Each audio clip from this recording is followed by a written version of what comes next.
گمراہی کا عالم یہ کہ وہ کہتے ہیں کہ عیسیٰ اللہ کا صلبی بیٹا ہے، صلبی۔ وقالوا اتخذ الرحمن ولدا، انہوں نے کہا رحمان نے کسی کو بیٹا بنایا ہے۔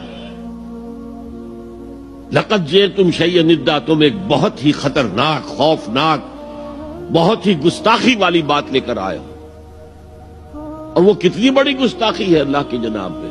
تکاد السماوات یتفطرن منہ، اس گستاخی کی وجہ سے آسمان پھٹ پڑنے کو ہے، وتنشق الارض، اور زمین شق ہو جانے کو ہے، وتخر الجبال ہدا، اور پہاڑ جو ہے وہ دھماکے کے ساتھ گر جانے کو ہے۔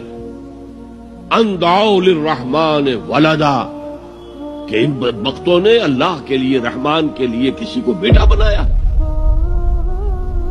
وما ينبغي للرحمن ان يتخذ ولدا، اور اللہ کی شان کے شایان ہی نہیں ہے، رحمان کی شان کے شایان ہی نہیں ہے کہ وہ کسی کو اولاد بنائے۔